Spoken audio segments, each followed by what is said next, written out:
Amém. Essa semana eu estava lendo a Bíblia e eu me deparei com um texto de 2 Coríntios. Eu queria confessar para os irmãos que o texto de 2 Coríntios, já compartilhei com meu pai isso, é um texto que eu não gosto muito de ler, o livro de 2 Coríntios. É um livro que tem grandes verdades, claro, fantástico, em alguns momentos muito legais mesmo. Mas em muito do livro, Paulo, ele parece meio pedante, assim, ele fica muito defendendo o seu ministério. Ele fica falando, galera, vocês não estão entendendo quem eu sou. Lembra quem eu sou? Eu sou Paulo, lembra o que eu fiz? Lembra que se eu quiser eu posso receber dinheiro de vocês? E começa a defender muito o ministério dele. E isso, na minha limitação, me incomoda um pouco. É evidente que eu estou errado.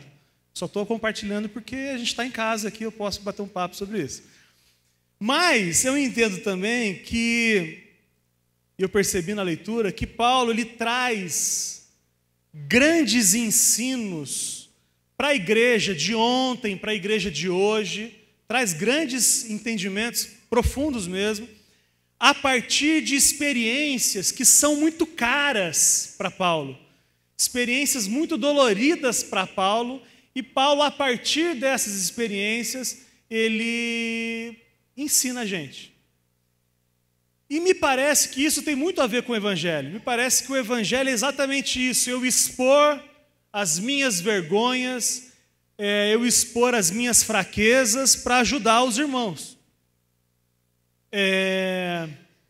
Quando eu começo a pregar aqui, eu me sinto muito exposto, porque se eu entender que eu tenho que te contar um segredo meu aqui no púlpito, eu conto.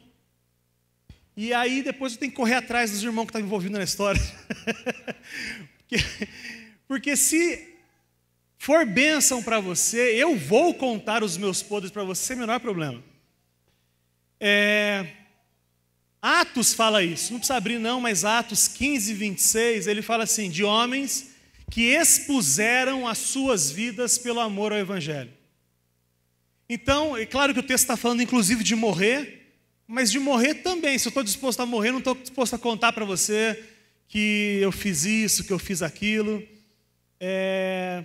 Aliás, o Evangelho é isso, né? O Evangelho nos ajuda a levar a bandeira do que a gente era, ou do que a gente é e está em tratamento.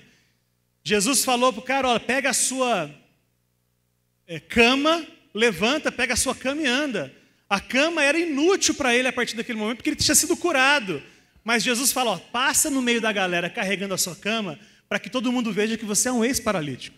Então, às vezes eu vejo que alguns irmãos recebem do Senhor essa missão, carrega a sua cama. E aí tem um monte de irmão que vem e compartilha segredos profundos, que dá vergonha até de orar, mas os irmãos em algum momento vêm e falam. Eu não vou contar nenhum segredo hoje, amém, tá bom? Eu sei que você está nessa expectativa. Eu queria que você abrisse a Bíblia em 2 Coríntios 7, por favor.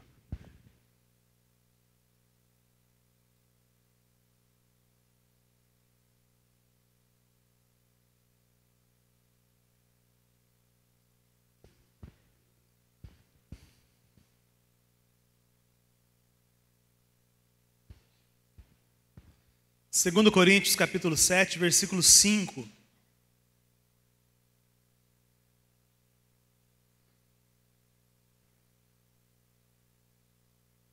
Quando chegamos à Macedônia, não tivemos nenhum descanso. É Paulo dizendo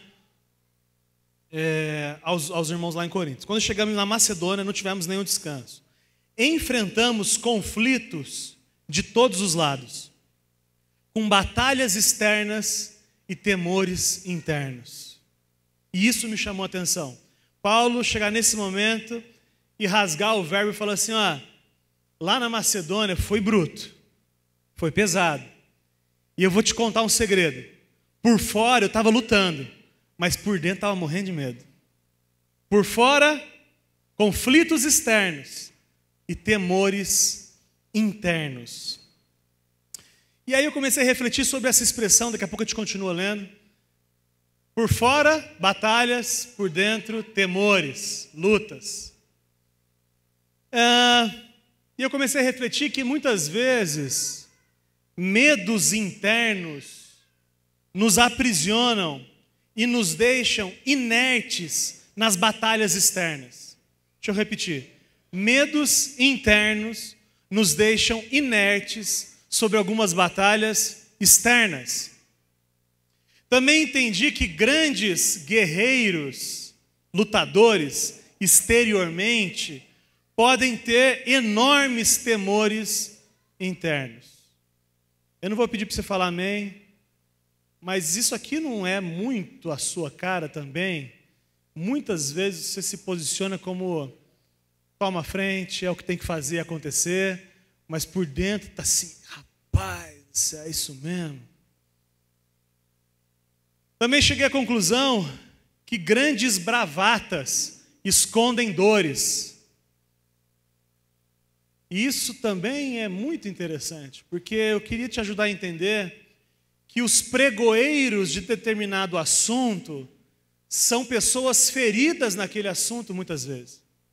Pessoas que se levantam, estou tentando ser delicado para não expor nenhum irmão, mas pessoas que defendem demais um assunto, perguntas a respeito de um assunto. Uma coisa que eu aprendi no gabinete pastoral é isso, irmão. Por trás de toda pergunta tem dor. Por trás de toda pergunta, assim, o divorciado, Deus se agrada do divorciado? Você não pode responder na lata. Você tem que entender que ela está perguntando porque ela é divorciada, porque a mãe é divorciada. E eu não estou dizendo que você não falar a verdade, estou dizendo só para você ser delicado com os traumas da pessoa. Por trás de toda palavra muito agressiva sobre homossexualidade, tem um assunto mal resolvido com relação à questão, bandeiras políticas levantadas, tem dor envolvida. Mas também entendi que as lutas externas acabam. Perdão, que as lutas externas não acabam. Jesus falou que elas nunca vão acabar, mas as lutas internas podem acabar. Amém, irmãos?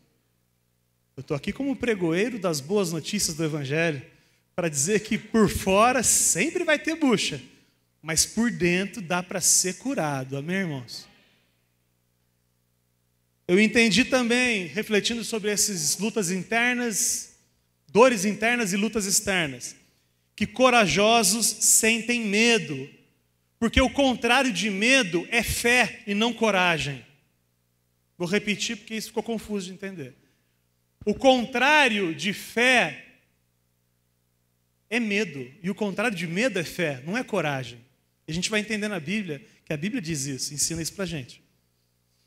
Então hoje eu tenho os minutos, graças a Deus o tempo está bom hoje, para discorrer sobre os seus medos. E o como tem alguns medos que você ainda foge deles. Tem alguns medos que você encara, mas tem alguns que você já não tem mais medo. E este lugar que o Senhor Jesus quer nos levar nessa noite. O lugar onde não é que eu encaro o medo, é que eu seja tão curado que eu já nem tenho mais medo daquilo. Diga amém, irmãos. É possível isso. A jornada é essa. Primeiro eu fujo, eu não quero encarar os meus medos. Mas depois, com ousadia, com coragem, eu encaro o medo. Mas o lugar de excelência é o medo já se dissipou, porque o Evangelho chegou, graças a Deus por isso. De onde vêm os medos? A psicanálise, eu não vou entrar nesse profundo, porque eu nem tenho essa profundidade, senão a Lidiane me maltrata aqui depois. Mas a psicanálise diz que medo tem que ser de alguma coisa. Se não tem o objeto do medo, é a ansiedade.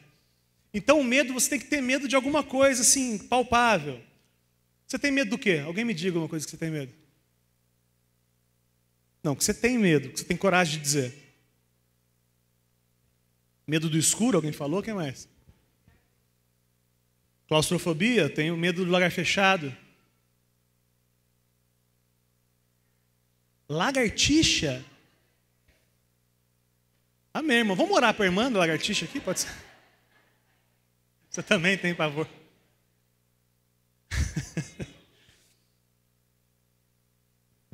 Para medo da violência. Meu pai sempre diz que tem medo de perder filhos. Alguns têm medo de ganhar filhos também. Medo da solidão, todos são medos. São medos. Alguns nos aprisionam, alguns a gente encara, e alguns a gente já foi curado deles, graças a Deus por isso. Ainda a psicanálise, eu não vou citar mais ela, mas ela diz que o primeiro medo é o medo do abandono, é o medo de perder os pais. A Laurinha, quando ela de alguma forma se sente sozinha num ambiente que ela não conhece a gente, ela fica com medo, porque é quem ajuda ela a viver. Sem a gente, ela não consegue viver. E aí a psicanálise vai dizer que o primeiro pavor que a gente teve foi de perder os nossos pais. Morte, medo de falar em público, medo de altura, medo de sangue, medo de inseto, enfim, tudo isso aí é o medo. Agora, o medo, se você analisar do que você tem medo mesmo, ou é medo do desconhecido, ou é medo de reviver experiências doloridas. Medo de reviver experiências doloridas. Ou do desconhecido, ou de reviver. A Laurinha, minha filha, tem 1 ano e meio, é uma delícia, para quem conhece. Eu acho que não tem nenhuma criança mais gostosa que ela. Desculpa estar falando isso, é verdade. Não sei. É claro que eu sou o pai dela. Mas o que eu estou dizendo é que a Laurinha morre de medo do liquidificador. Então, quando vai ligar o liquidificador, eu já pego ela no colo.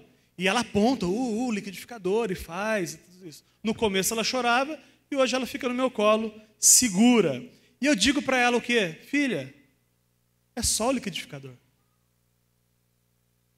Liquidificador. Você vai usar um dia. Desconhecido, para o liquidificador é algo muito esquisito, muito diferente. Mas pode ser medo de reviver também uma dor. A Mônica, há uns 2 meses atrás, talvez, ela teve precisei levar ela no hospital, a Laurinha ficou em casa, eu levei ela no hospital, e ela começou a alucinar, eu acho que era febre junto com uma infecção, alguma coisa, ela começou a alucinar no carro, e ela indo para o carro, ela viu que a gente estava indo para o hospital regional. E ela dizia assim, meu pai morreu aqui, eu não quero morrê-lo, eu não quero morrer aqui. A Laurinha precisa de mim, eu não quero morrer aqui. Medo de reviver aquilo que ela já sofreu e já doeu. A minha esposa fala que eu tenho medo de barata. E é claro que eu não tenho, o que eu tenho é pavor de barata, é bem diferente. São coisas distintas. Amém? Os homens digam amém.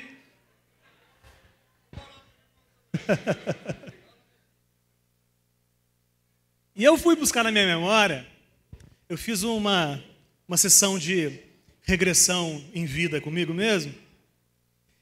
E eu lembro, eu não sei se tem a ver com isso, mas eu lembro de um dia que eu fui pegar um jogo, acho que era o jogo da vida, não sei.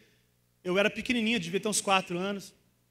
E eu lembro de uma barata saindo do jogo, correndo por cima de mim e parando no meu sovaco. Eu realmente não sei se é isso que me deu esse desespero de barata. Claro que eu vou lá e mato, eu encaro o medo. Ok? Fique bem claro isso, vou lá e mato. Não fico em cima do sofá.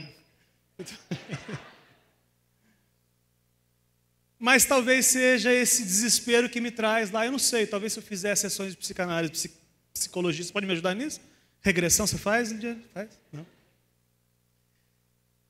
A verdade é que o homem natural não consegue se livrar dos seus medos e continua perpetuando a inútil tarefa de bancar a sua própria existência. Eu vou explicar melhor isso. Viver, irmãos, é extremamente perigoso. A vida, ela é extremamente frágil. Eu não estou falando de um câncer que você pode desenvolver rápido, que foi o caso dos irmãos agora que passaram e se foram. Mas, cara, a gente sempre ouve mortes bobas.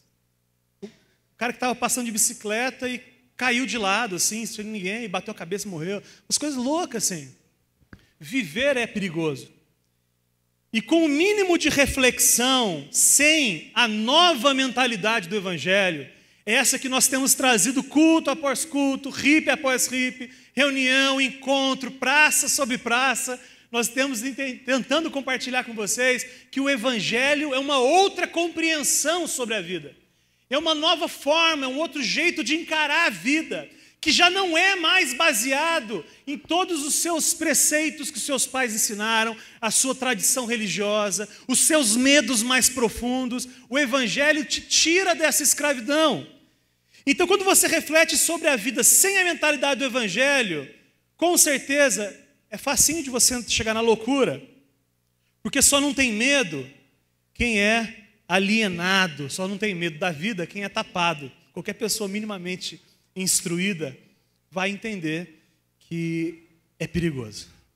O Evangelho traz a mentalidade de que, como filhos de Deus, o Evangelho traz a mentalidade de que, como filho de Deus, eu estou totalmente protegido na minha integridade física, emocional e espiritual. E que quem banca a minha existência é o próprio Criador.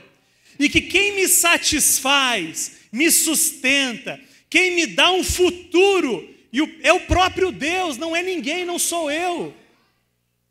Ainda que Ele possa usar pessoas e coisas para que eu entenda isso. Eu só preciso dEle. Deus usa pessoas e coisas para que eu entenda que eu só preciso dEle. E aí, se eu entendo isso, que quem me banca no mundo é o Senhor Jesus, eu posso dizer que com Ele eu posso enfrentar qualquer coisa. Amém ou não amém? Amém. Jesus disse que os pagãos, aqueles que não conhecem Jesus, os pagãos se preocupam com o dia de amanhã. Quem não conhece Jesus, segundo as palavras de Jesus, quem não conhece Jesus está preocupado com o que vai comer e o que vai vestir. Essa luta pela autopreservação é uma mentalidade diabólica. Esse sentimento de que se você não se cuidar, você vai morrer, é um sentimento terreno e animal. Essa ideia de que você depende de você é exatamente da onde Jesus está te tirando. A mentalidade que Deus está te resgatando de lá é a mentalidade de que você se banca, que você depende de você, que o Deus da sua vida é você, quem te protege é você, que se você não trabalhar vai faltar comida. O Evangelho traz uma transformação desse pensamento. Eu queria que você abrisse comigo 2 Coríntios 10, um pouquinho mais para frente.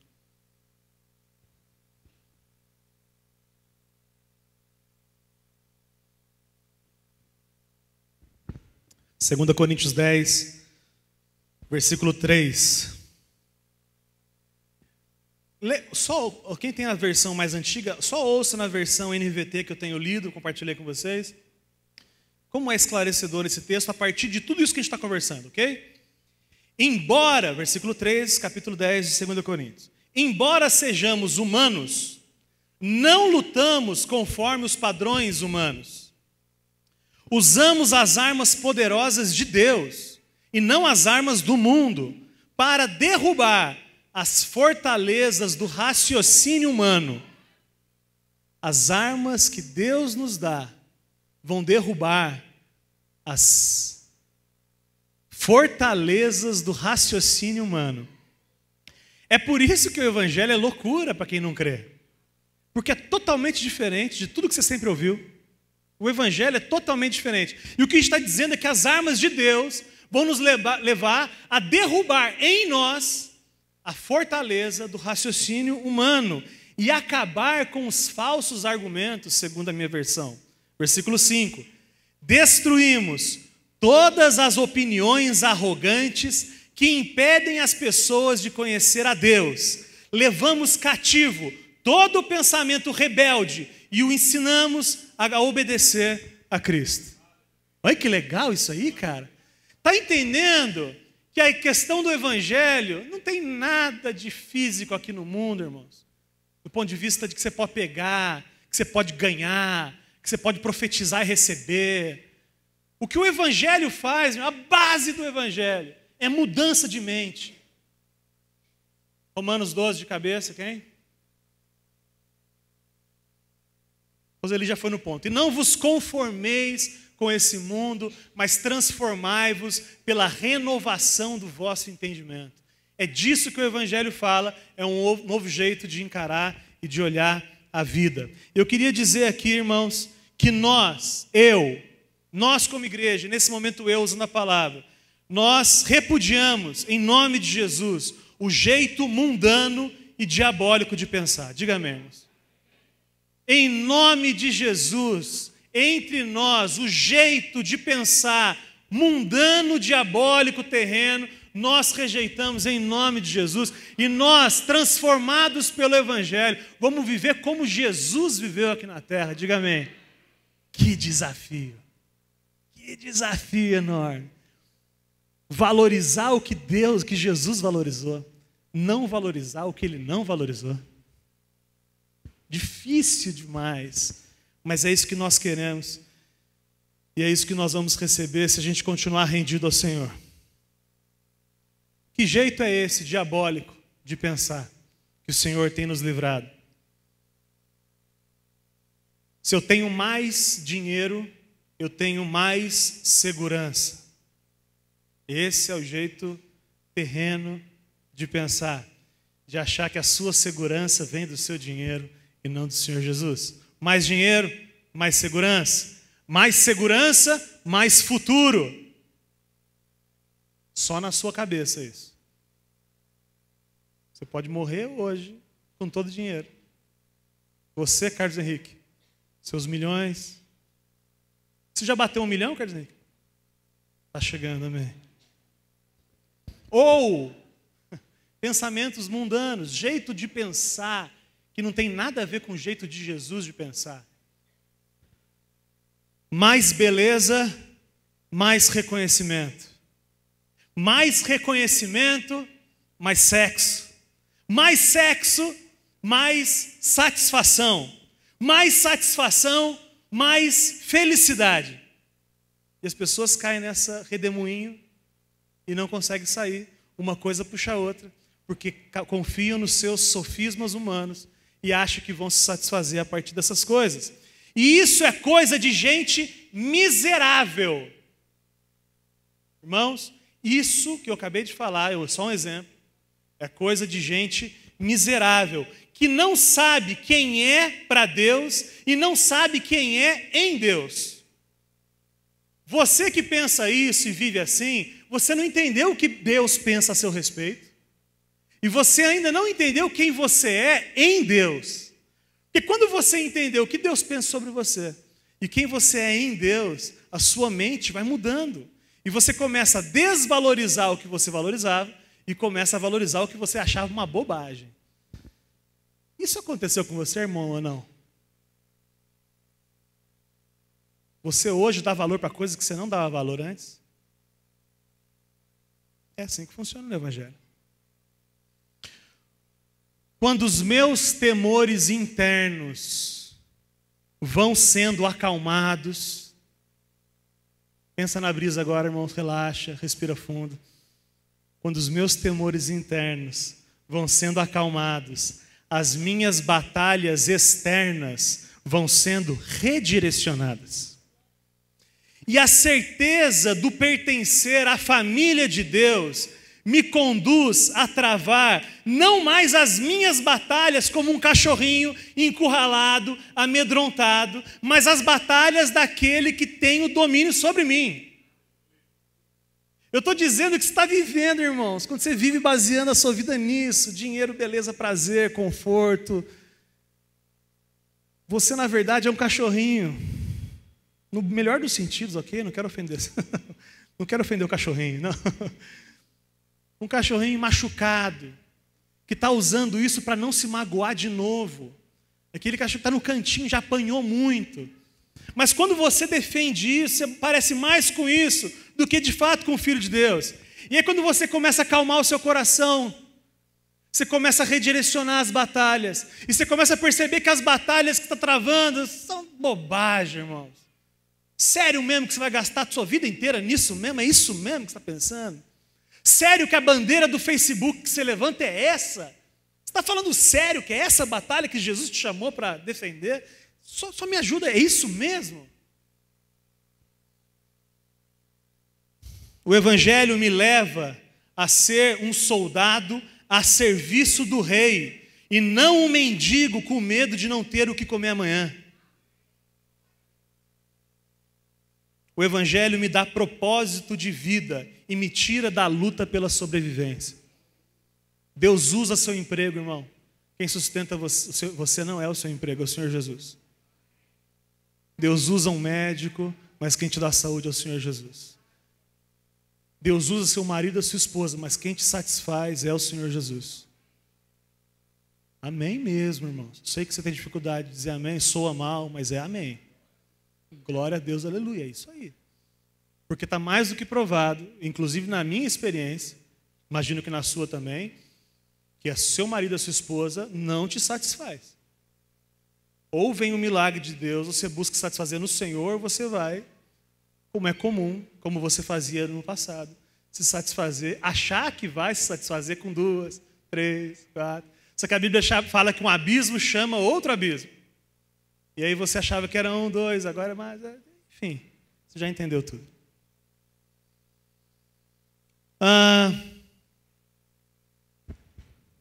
O Evangelho me dá propósito de vida e me tira da luta pela sobrevivência. Porque afinal, se morrermos, só morremos. Olha que delícia isso, irmão, presta atenção. Eu estou dizendo que com a mente restaurada, se o pior acontecer, se a gente morrer, a gente só morreu. Porque a palavra de Deus diz que aquele que crê não morre. Passou da morte para a vida. Que é num minuto, num abrir e fechar de olhos, ao soar da última trombeta. Olha que delícia, irmãos. Vocês estão achando que a Renata está triste? Sério mesmo. A Bíblia fala em Hebreus que o último inimigo a ser vencido é a morte. Isso significa que a Renata, de uma vez por todas, venceu todos os inimigos dela agora. E é o que Moody falou, só para pegar uma carona. Moody falou assim: em breve vocês vão ouvir que eu morri. Não acredite nem por um segundo, eu estou mais vivo do que nunca. É ou não é uma delícia, irmãos? Alguém roubou aqui. Deixa eu abrir aqui. Essa aqui é comigo. Irmão, você não bebeu.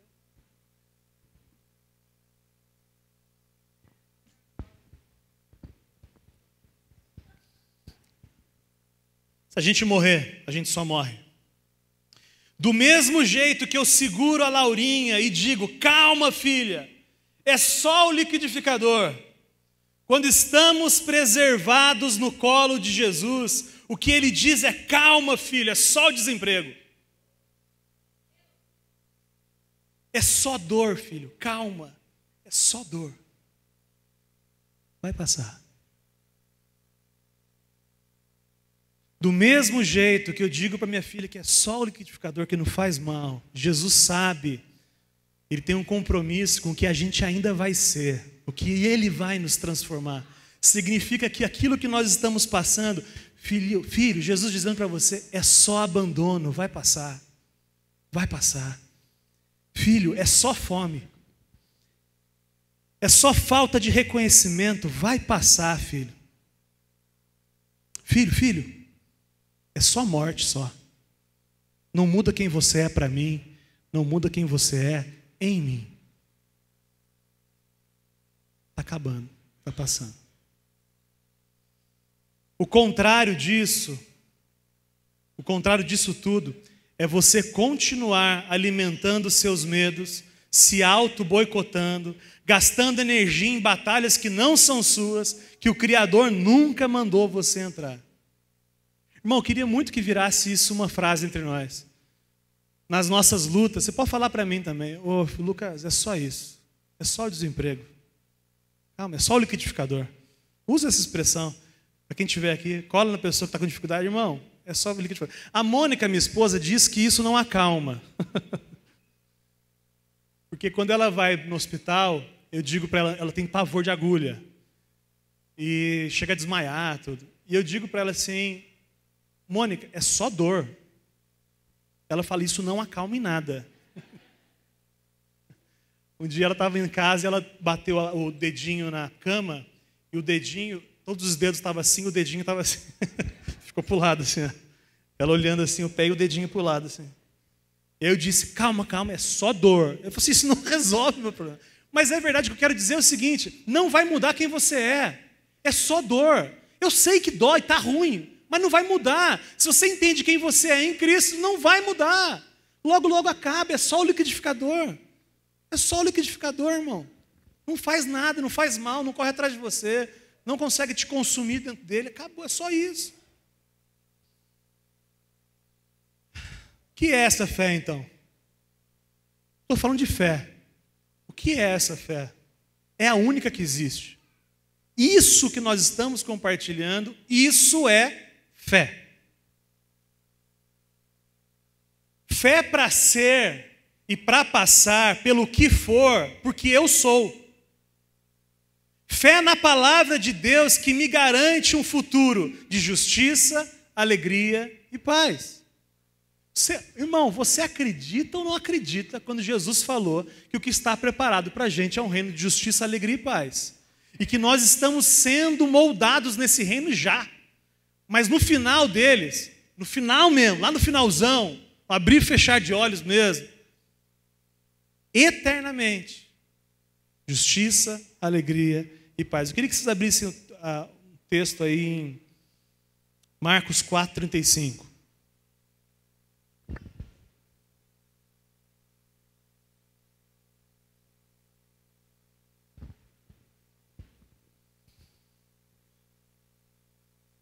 Texto muito conhecido. Já falei alguma coisa sobre ele, mas eu queria só valorizar alguns pontos aqui. Marcos 4:35 diz assim: ao anoitecer, Jesus disse a seus discípulos: vamos atravessar para o outro lado do mar. Dá um pause aqui, irmãos. O que Jesus falou? O que Jesus falou para os discípulos? Nós vamos atravessar para o outro lado do mar. Ele não falou assim, se tudo der certo, a gente vai atravessar para o outro lado do mar. Ele não disse assim, se não chover. Ele falou assim, nós vamos atravessar para o outro lado do mar, que na verdade é um lago, mas tudo bem, do mar. Isso não deveria ser tranquilidade suficiente para os discípulos dentro do barquinho ficarem em paz ou não? Eu estou dizendo que o próprio Deus falou, a gente vai sair daqui e vai chegar lá do outro lado. Paulo teve essa convicção quando estava navegando. Jesus falou para ele, você vai chegar. Aonde? Em Roma, né? Vai chegar em Roma. E ele estava rolando um naufrágio e ele está em paz. Por quê? Porque se Deus falou que eu vou chegar, velho. Simples assim. 36. Com ele a bordo, partiram e deixaram a multidão para trás, embora outros barcos os seguissem. Logo uma forte tempestade se levantou. As ondas arrebentavam sobre o barco, que começou a encher-se de água. Jesus dormia na parte de trás do barco, com a cabeça numa almofada. É isso. Se isso não é fé, eu não sei o que é fé. É só liquidificador, irmãos. Essa tempestade é só liquidificador. É isso que ele estava dizendo aqui. Continua. Os discípulos o acordaram, clamando, mestre, vamos morrer. O Senhor não se importa. Jesus, você não se importa com a gente não, cara? A gente vai morrer. Qual é a resposta de Jesus? Jesus despertou, desligou o liquidificador, por amor a eles, e disse ao mar, silêncio, aquiete-se. De repente o vento parou e houve grande calmaria. Então Jesus lhes perguntou, por que vocês estão com medo? Vocês ainda não têm fé? Contrário de medo é fé, não é coragem. Vocês não têm fé? Eu já falei, eu vou repetir porque tem gente nova aqui. Jesus não está revoltado com os discípulos porque eles não tinham fé suficiente para acalmar a tempestade. Jesus está revoltado com os discípulos porque eles não tinham fé suficiente para estar dormindo com ele no barco. É isso, irmãos. Acalmar a tempestade, desligar o liquidificador, acalmar a tempestade, é só por amor que Jesus tem, porque ele se importa comigo e com você, ele se importa. E por isso acalmou a tempestade para os discípulos, homens de pequena fé, não ficarem chorando feito uma menininha. Bom, não posso mais fazer essa brincadeira agora. Chorando feito uma pessoa fraca. Homem ou mulher, gente? Tá muito chato isso, né? A revolta de Jesus é porque no meio da tempestade você não está descansando, você não está dormindo. Essa é a revolta de Jesus pela falta de fé. Versículo 41. Apavorados, os discípulos diziam uns aos outros: quem é este homem? Até o vento e o mar lhe obedecem. Você, irmão, pode estar apavorado por aquilo que Jesus quer fazer de você.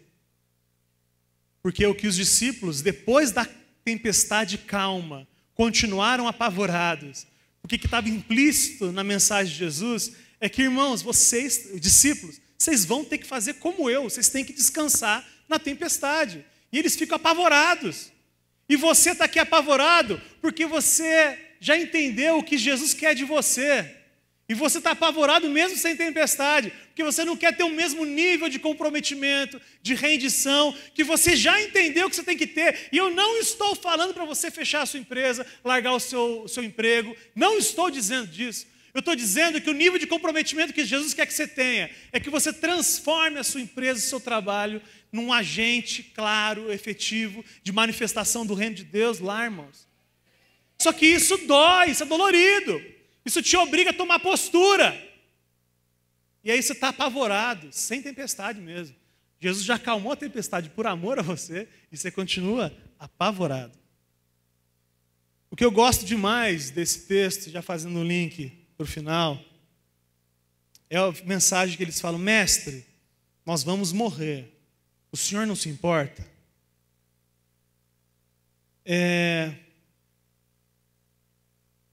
Os nossos medos, eles são acalmados quando a gente tem convicção que Deus se importa com a gente. E mais do que isso, a Bíblia fala assim: como é que você diz que você ama a Deus, que você não vê, se você não ama o seu irmão? Ou seja, Deus se manifesta nas relações, amém, irmãos? Praça e prosa, amém? Hippie, encontro intencional, e pagar conta com o irmão, e viajar para São Paulo para comprar não sei o que e chamar o irmão, entendeu? É assim que nas relações que ele se manifesta. A gente vai ler aqui que Paulo, quando estava no começo que a gente leu, Paulo, lutas externas e temores internos. Queria que vocês abrissem, voltassem lá para 2 Coríntios, capítulo 7, a gente vai continuar lendo.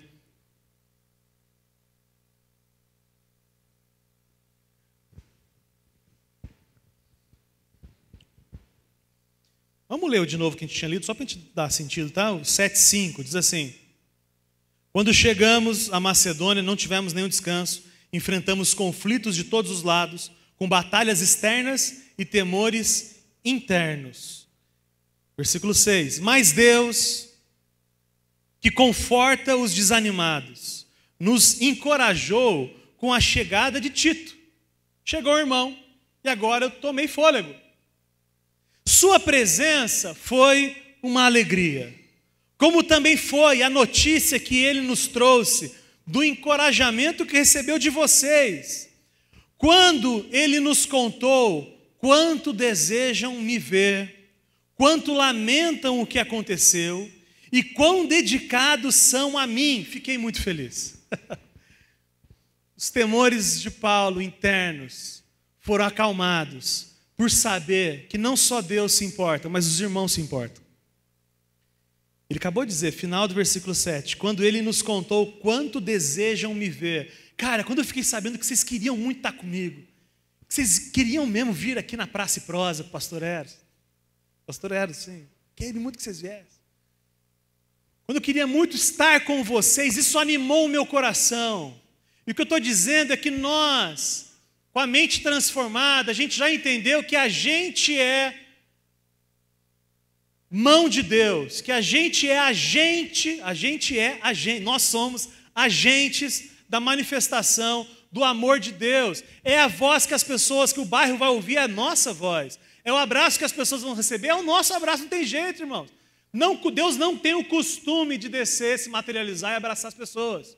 É nós mesmo. Às vezes o irmão é fedido, eu sei que é, irmãos. Não tem problema, faz parte da vida, é isso mesmo. Você acha que você é cheiroso, né? Deus se importa tanto comigo que me deu gente que também se importa comigo. Tinha uma vez eu fui questionado sobre uma família que estava prestes a sair da igreja. Eu não conhecia Jesus ainda, mas eu estava envolvido. E aí o irmão, revoltado, a gente fez uma brincadeira de mau gosto com a família estava prestes... Eu era adolescente, ok? Deixa eu explicar melhor. Eu era adolescente, estava no acampamento, Daniel, e fizemos uma brincadeira sem noção. Acho que teve maldade, né? Pouquinho, talvez, maldade. E aí uma família toda ia sair da igreja. E aí, quando a gente foi questionado por esse irmão, trazendo a gente à luz, ele disse assim: me diga uma coisa. Você vai dizer para mim, depois você vai dizer para eles. Diga que você se importa com eles. Diga para mim, diga a verdade. Se eles saírem do nosso convívio, vai doer, vai fazer falta para você. Diga para mim e diga para eles também. E é claro que não tem como esperar nobreza de mortadela, eu não conhecia Jesus. Eu nem lembro, você foi falar com ele? Não? Eu não me lembro mais também. Daniel, canalha, viu, Daniel? Muita gente foi embora, pelo bom ou pelo mau motivo, mas foi embora às vezes por simplesmente não saber que fazia diferença, que era importante, que você se importava. Com quem que você se importa aqui mesmo, irmão? Diga para mim. Quem você se importa? Quem que quando falta você sente falta? Quem é? Se não tem essa experiência aqui, é um cinema, é um show, não está valendo. Não é assim que funciona o Evangelho. Não é assim que funciona. O Evangelho não é isso. O Evangelho é gente que se importa. E porque se importa, acalma o coração daqueles que estão desesperados. Daqueles que estão aflitos. Quem aqui, honestamente, pensa, quem aqui já recebeu uma palavra que foi um refrigério no momento de muita luta através de um irmão? Diga amém. É isso. Quando o Evangelho chega, o medo vai embora. Eu queria abrir um último texto para ler com vocês. Isaías 41.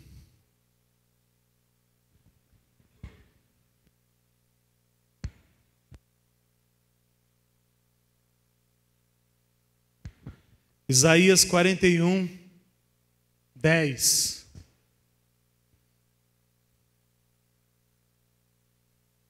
Testaço, hein? Eu ia pular o versículo 11 e o 12, mas eu vou explicar para vocês, só para ajudar vocês. Versículo Isaías 41, 10, diz assim: não tenham medo. Quem está dizendo isso, irmão? Deus, Jesus, pode ser, mas mais específico Deus. Não tenham medo, pois eu estou com vocês. Não desanime, pois sou eu o seu Deus. Eu o fortalecerei e o ajudarei, com a minha vitoriosa mão direita o sustentarei. Está com medo, irmão? Deus está dizendo, é só o liquidificador. É só o liquidificador. Continue lendo. Versículo 11. Sim, todos os seus furiosos inimigos ficarão confusos e humilhados. Quem se opuser a você morrerá e não dará em nada. Irmão, deixa eu explicar para você. Não é a sua vizinha, ok?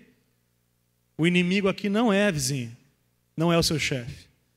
Isso no Velho Testamento é didático. Ele estava ajudando a gente a entender. Os nossos inimigos não são carne nem sangue. Não é isso que a Bíblia ensina? Nossos inimigos são outros. O inimigo da nossa alma é o diabo. E ele vai ficar bobo. Ele vai ficar besta. Conforme o Senhor cuidar de você, ele não conseguir entender aquilo. Versículo 12. Você procurará e não encontrará aqueles que tentaram conquistá-lo. Quem o atacar será conduzido a nada. Versículo 13. Pois eu o seguro pela minha mão direita.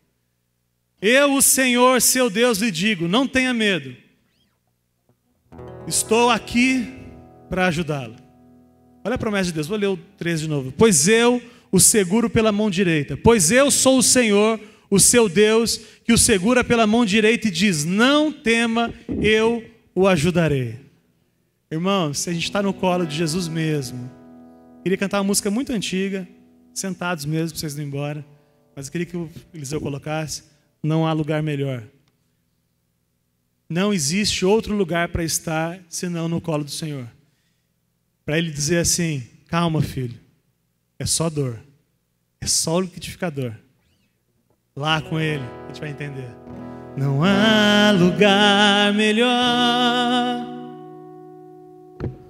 com tamanha paz, paz igual eu nunca encontrei jamais. É o lugar do meu prazer, onde todo medo se vai.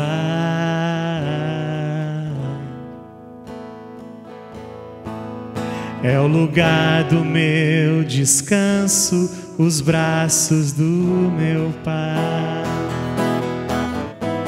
Os braços do meu Pai são os braços de Jesus.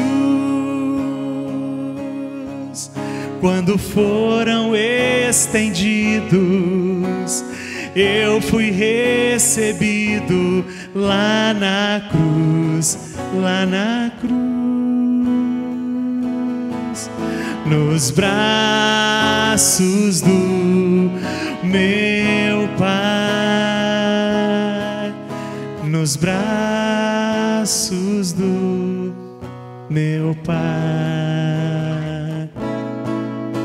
Outrora eu era triste, sem lugar pra onde ir, mas meu Pai com seus braços de amor restaurou-me o sorrir, deu-me parte em sua herança, vestimenta, vinho e pão,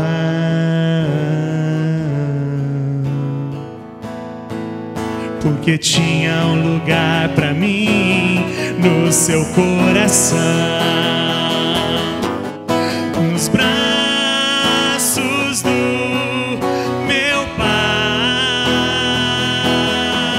são os braços de Jesus.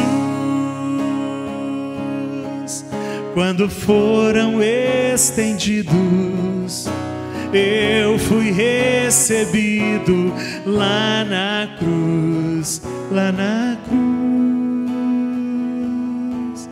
Nos braços do meu Pai,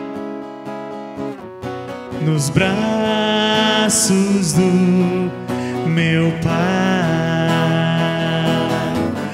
nos braços do meu Pai, nos braços do meu Pai, nos braços do meu Pai, são os braços de Jesus. Quando foram estendidos, eu fui recebido lá na cruz, lá na cruz. Nos braços, meu Pai, onde nada é perigoso. Nos braços do meu Pai. Senhor Jesus, nós declaramos que o medo vai embora nos corações daqui, pelo conhecimento seu, Pai, pela intimidade com o Senhor. Fé transforme o medo, transforme a ansiedade, transforme isso para a sua glória, Pai. A gente consiga não só encarar os nossos medos, mas ter de fato transformado os nossos medos, entendendo quem a gente é e quem o Senhor acha que a gente é e quem a gente é no Senhor. Nos ajude a entender isso. Nos conduza, Pai, em nome de Jesus. Amém.